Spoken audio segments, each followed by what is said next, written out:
Lendo a Bíblia em um ano. Dia 143. Primeira leitura.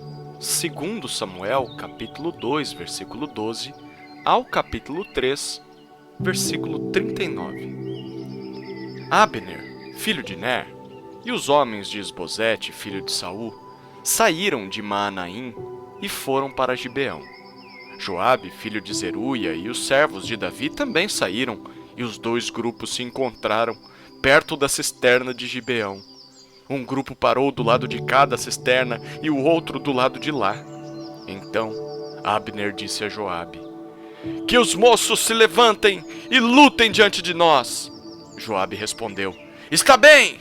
Então se levantaram e avançaram em igual número, 12 de Benjamim da parte de Isbosete, filho de Saul, e 12 dos homens de Davi.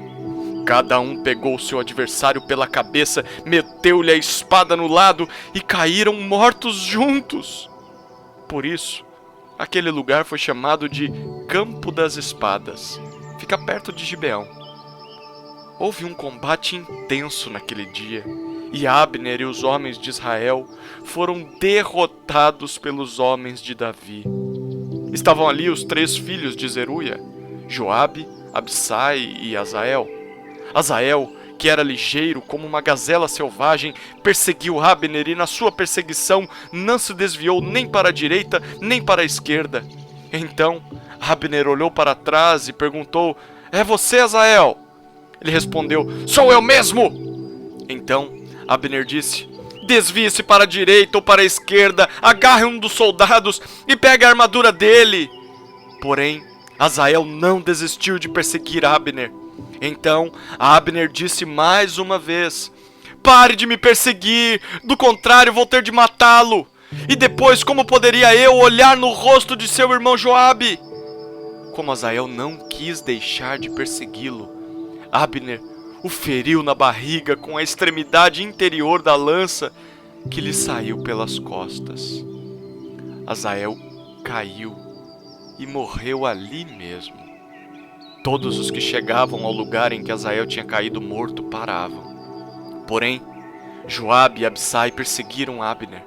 O sol se pôs quando eles chegaram à colina de Amá, que está em frente de Giá, no caminho do deserto de Gibeão. Os filhos de Benjamim se reuniram em volta de Abner, formando uma só tropa, e se puseram no alto de uma colina. Então Abner gritou para Joabe: "Será que a espada vai consumir para sempre? Você não sabe que serão amargas as suas consequências? Até quando você vai esperar para ordenar ao povo que deixe de perseguir os seus irmãos?" Joabe respondeu: "Tão certo como vive Deus, se você não tivesse falado, só amanhã cedo o povo cessaria de perseguir cada um o seu irmão." Então Joabe tocou a trombeta e todo o povo parou. E eles não perseguiram mais Israel, e a luta acabou. Abner e seus homens marcharam toda aquela noite pela planície.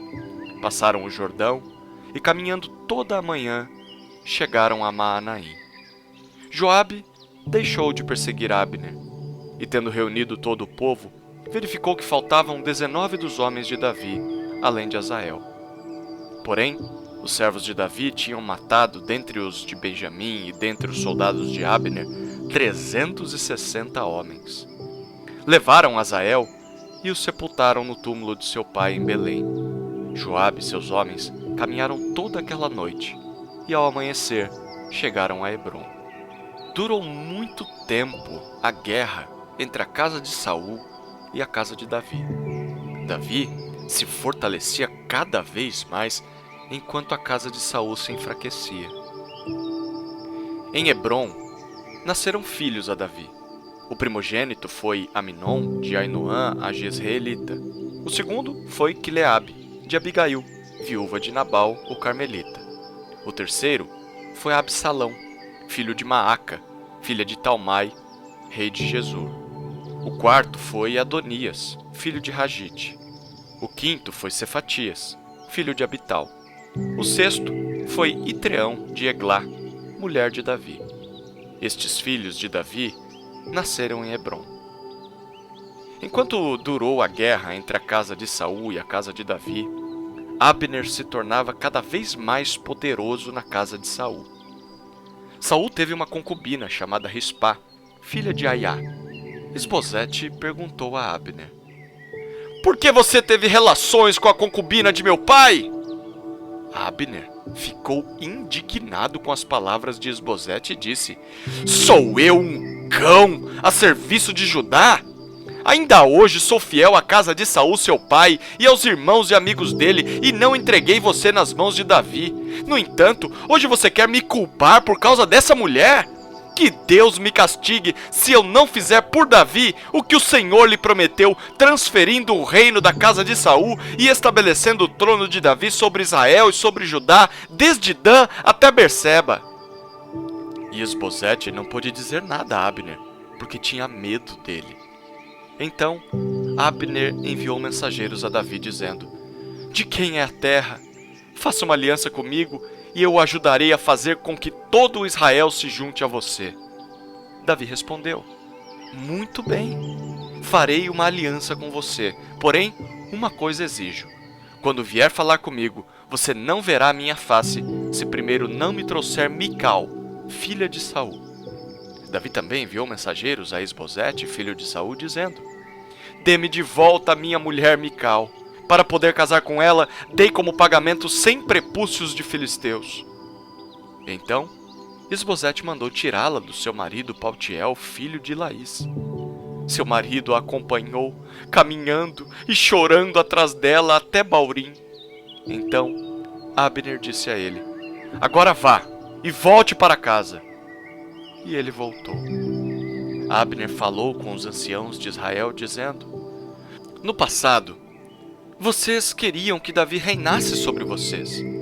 Façam isto agora, porque o Senhor falou a Davi, dizendo: por meio de Davi, meu servo, livrarei o meu povo das mãos dos filisteus e das mãos de todos os seus inimigos." Abner falou também com a tribo de Benjamim, e então ele foi dizer a Davi em Hebrom tudo o que agradava a Israel e a toda a casa de Benjamim. Abner foi falar com Davi em Hebrom, e 20 homens estavam com ele. Davi ofereceu um banquete a Abner e aos homens que tinham vindo com ele. Então Abner disse a Davi: "Eu me levantarei e irei para juntar todo Israel ao rei, meu senhor, para fazerem aliança com o rei, e meu senhor reinará sobre tudo o que quiser." Então Davi deixou que Abner partisse, e ele se foi em paz. Eis que os servos de Davi e Joabe vieram de uma investida e traziam consigo grande despojo. Mas Abner já não estava com Davi em Hebrom, porque este o havia deixado ir embora e ele tinha ido em paz. Quando Joabe chegou com toda a tropa que estava com ele, disseram-lhe: "Abner, filho de Ner, veio falar com o rei, que deixou que ele fosse embora em paz." Então Joabe foi falar com o rei e lhe disse: "O que foi que o Senhor fez? Eis que Abner esteve aqui e o Senhor o deixou ir embora. Agora ele se foi. O Senhor bem conhece Abner, filho de Ner. Veio para enganá-lo, para observar os seus movimentos e sondar todos os seus planos." Ao sair da presença de Davi, Joabe enviou mensageiros atrás de Abner, e eles o trouxeram de volta desde a cisterna de Sirá, sem que Davi o soubesse. Quando Abner voltou a Hebrom, Joabe o levou para um lado no interior do portão da cidade para lhe falar em segredo, e ali o feriu na barriga. E assim Abner morreu por ter derramado o sangue de Azael, irmão de Joabe. Depois, quando Davi ficou sabendo, disse: "Eu e o meu reino somos inocentes diante do Senhor para sempre do sangue de Abner, filho de Ner. Que este sangue caia sobre a cabeça de Joabe e sobre toda a casa de seu pai.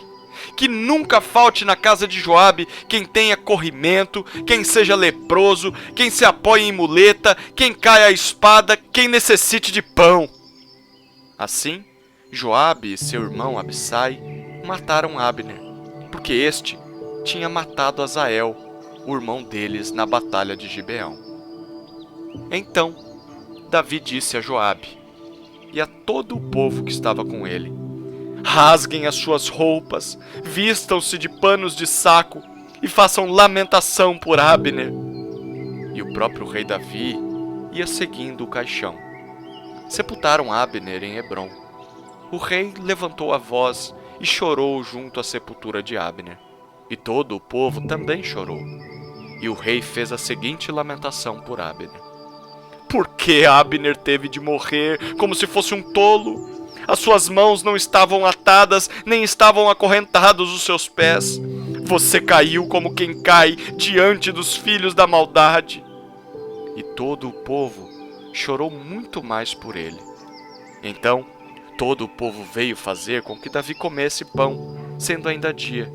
Mas Davi fez este juramento: Que Deus me castigue severamente se eu provar pão ou qualquer outra coisa antes que o sol se ponha. Todo o povo notou isso e aprovou essa atitude, assim como aprovava tudo que o rei fazia. Naquele dia, todo o povo e todo Israel ficaram sabendo que o rei não tinha nada a ver com a morte de Abner, filho de Ner. Então, o rei disse aos seus servos: Saibam que hoje caiu em Israel um príncipe e um grande homem. Hoje sou fraco, embora ungido rei. Esses homens, os filhos de Zeruia, são mais fortes do que eu. Que o Senhor retribua ao que fez esse mal como ele merece. Segunda leitura. João, capítulo 13, versículos 1 a 30. Antes da festa da Páscoa, sabendo Jesus que era chegada a sua hora de passar deste mundo para o Pai, tendo amado os seus que estavam no mundo, amou-os até o fim.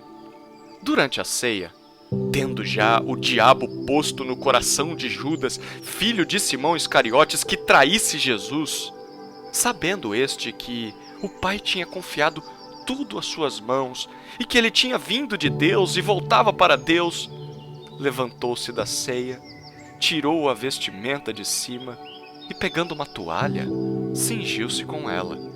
Em seguida, Jesus pôs água numa bacia e começou a lavar os pés dos discípulos e a enxugá-los com a toalha com que estava cingido. Quando se aproximou de Simão Pedro, este lhe perguntou: Vai lavar os meus pés, Senhor? Jesus respondeu: O que eu faço, você não compreende agora, mas vai entender depois. Então Pedro disse: O Senhor nunca lavará os meus pés. Ao que Jesus respondeu: Se eu não lavar, você não terá parte comigo. Então Pedro lhe pediu: Senhor, não somente os pés, mas também as mãos e a cabeça. Jesus respondeu: Quem já se banhou não precisa lavar nada, a não ser os pés, pois quanto ao mais está todo limpo. E vocês estão limpos, mas não todos. Pois ele sabia quem era o traidor. Foi por isso que disse: Nem todos estão limpos. Depois de lhes ter lavado os pés, Jesus pôs de novo as suas vestimentas e, voltando à mesa, perguntou-lhes: Vocês compreendem o que eu lhes fiz? Vocês me chamam de mestre e de senhor, e fazem bem, porque eu o sou. Ora, se eu, sendo senhor e mestre, lavei os pés de vocês, também vocês devem lavar os pés uns dos outros. Porque eu lhes dei o exemplo, para que, como eu fiz, vocês façam também. Em verdade lhes digo, que o servo não é maior do que seu senhor, nem o enviado é maior do que aquele que o enviou. Se vocês sabem estas coisas, bem-aventurados serão se as praticarem. Não falo a respeito de todos vocês, pois eu conheço aqueles que escolhi. Mas é para que se cumpra a Escritura: Aquele que come do meu pão levantou contra mim o seu calcanhar. Desde já lhes digo isso, antes que aconteça, para que quando acontecer, vocês creiam que eu sou. Em verdade lhes digo, quem recebe aquele que eu enviar, recebe a mim. E quem recebe a mim, recebe aquele que me enviou. Depois de dizer isso, Jesus se angustiou em espírito e afirmou: em verdade lhes digo, que um de vocês vai me trair. Então, os discípulos olharam uns para os outros, sem saber a quem ele se referia. Ao lado de Jesus estava reclinado um dos seus discípulos, aquele a quem ele amava. Simão Pedro fez um sinal a esse, para que perguntasse a quem Jesus se referia. Então, aquele discípulo, reclinando-se sobre o peito de Jesus, perguntou: Senhor, quem é? Jesus respondeu: é aquele a quem eu der o pedaço de pão molhado. Então, Jesus pegou um pedaço de pão e, tendo-o molhado, deu-o a Judas, filho de Simão Iscariotes. E depois que Judas recebeu o pedaço de pão, imediatamente Satanás entrou nele. Então, Jesus disse a Judas: o que você pretende fazer, faça-o depressa. Nenhum dos que estavam à mesa entendeu por que Jesus tinha dito isso. Pois, como Judas era quem trazia a bolsa do dinheiro, alguns pensaram que Jesus tinha dito a ele: compre o que precisamos para a festa, ou então que havia solicitado que desse alguma coisa aos pobres. Assim, tendo recebido o pedaço de pão, Judas logo saiu, e era noite. Terceira leitura. Salmos, capítulo 119, versículos 1 a 16. Bem-aventurados os irrepreensíveis no seu caminho, que andam na lei do Senhor. Bem-aventurados os que guardam os seus testemunhos e o buscam de todo o coração, não praticam iniquidade e andam nos seus caminhos. Tu ordenaste os teus preceitos para que os cumpramos à risca. Quem dera fossem firmes os meus passos para que eu observe os teus decretos. Então, não terei de que me envergonhar quando considerar todos os teus mandamentos. Eu te darei graças com integridade de coração quando tiver aprendido os teus retos juízos. Cumprirei os teus decretos. Não me desampares jamais. De que maneira poderá o jovem guardar puro o seu caminho, observando-o segundo a tua palavra?